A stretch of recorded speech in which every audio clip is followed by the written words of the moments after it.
this past week, there were 6 people arrested, including the president of the NAACP. It was Tuesday of this week.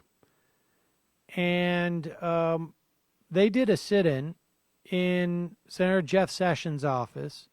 Senator Jeff Sessions has been nominated to be the Attorney General of the United States. I mean, just even saying that, Digby, is just sort of disturbing to me, frankly.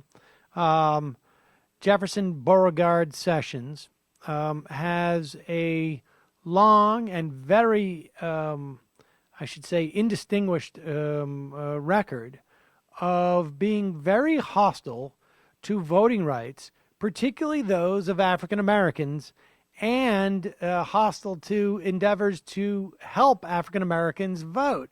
And this is the guy who would be presumably the chief law enforcement officer of the country and overseeing the chief mechanism to protect the right of African Americans and all Americans to vote. I know he's a senator, and the senators don't like to vote against senators, but what are the chances that the Democrats are going to be able to put up a significant fight here?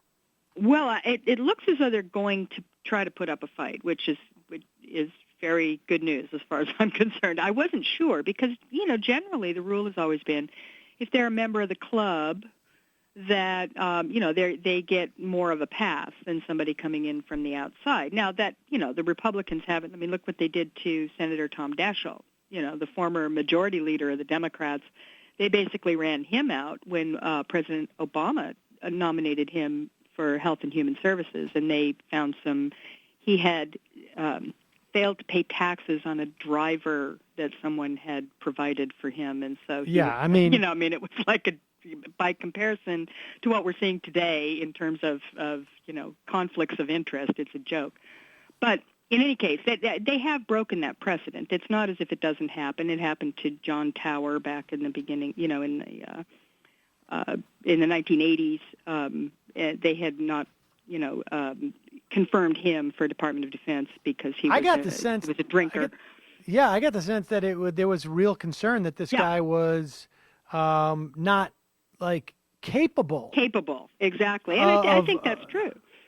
Yeah, I think that was their concern. Yeah, I mean, so it wasn't an ideological one. It was just like this guy is having, is dealing with problems. Some real issues, and this is the Pentagon, and I think that is what happened with him. So it's not unprecedented, but it is unusual. Normally, at the very least, it gives them a leg up. It does look to me, from what I'm seeing, at least from emails that I get from various groups around the country, they're gearing up for a real fight on Sessions, and for obvious reasons. I mean, it's the voting rights issue. I mean, Sessions is probably the most unreconstructed, old-fashioned Southern racist that we have left in the Senate. I mean, he's the guy. There's no Strom Thurmond's gone. We don't have Jesse Helms. I mean, Sessions is the last of that breed, and he has been very, very vocal against voting rights. He's a big proponent of the voter fraud myth, and it's not just that. It's immigration too. I mean, in fact, that's where he and Trump really had their meeting of the minds. That's right. He was one of Trump's main advisors on the immigration issue, and he's not just for shutting down immigration at the border, building a wall, or whatever mechanism they can find, beefing up gigantic standing army at the border. He's also for banning Muslims, and he's also for doing a full halt on all immigration. I mean, he's a real radical on this issue. I mean, no more immigration at all. He believes that we need, he calls it a pause, maybe a few decades of no more immigration, just to, clean out the, kind of purify the herd, I guess, is his concept here. So, I mean, this guy's a real radical on these issues, and they're all sort of race-based, ugly, throwback issues, which he has in common, by the way, with our new president. It's not, let's not kid ourselves about why he is such a favorite of Donald Trump. He was one of the earliest to come out for Trump.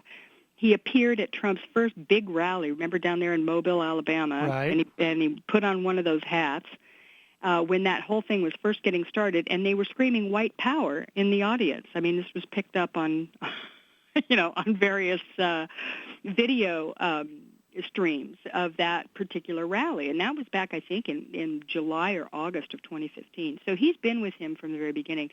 And if the Democrats have any gumption, they're going to do it. Now, he's giving them some material, and it's very weird that he's doing it. Tell me what you think here. He's withholding copies of speeches and statements that he's made over the past 30 years. This is a common thing that you ask for. He's been in public life this whole time, so it's not like they're asking him for something private. Right. These are public statements, and he's refusing to provide it to various groups, People for the American Way, and the Democrats on the House Judiciary Committee, which are doing the vetting. I find that very strange, and I don't know whether or not this is just some stubbornness on his part, or if he really has something to hide, or he thinks that nobody can find these things.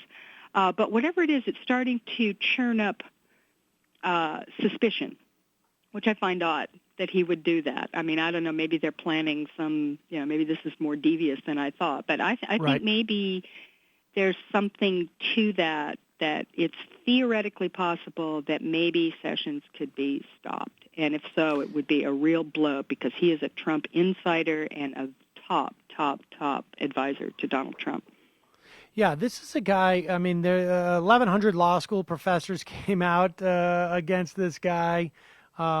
He is, in particular, in an era where the Supreme Court has really gutted the Voting Rights Act. Yeah. To get someone in here who seems to be, you look at the appointments to the cabinet, the nominations, and almost to a person.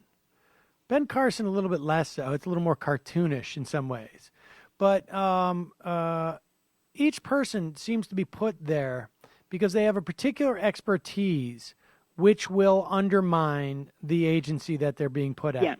Yeah. So I'm thinking like, Betsy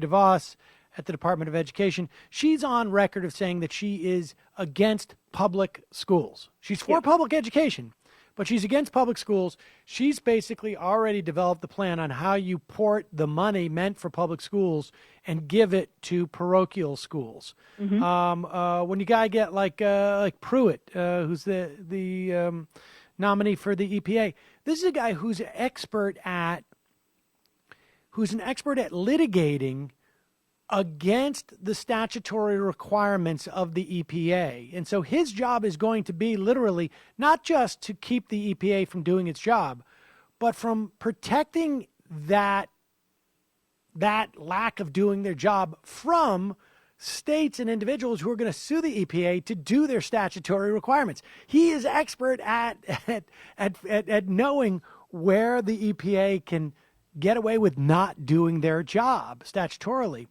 And Jeff Sessions, you could have brought somebody in there who was sort of well-versed in making sure that the Department of Justice doesn't go after mergers or something like this. Right. But he's brought in there specifically, it seems to me, to make sure that nothing goes on to who is a prosecutor, has been brought in there who is expert at attacking those people who are trying to expand voting rights. Yep. And that, to me, suggests that, the Republicans do this certainly on a statewide level. When they get elected, they want to put an apparatus in that's going to help them get elected again. And they do this time and time. I think Jeff Sessions is one of those guys.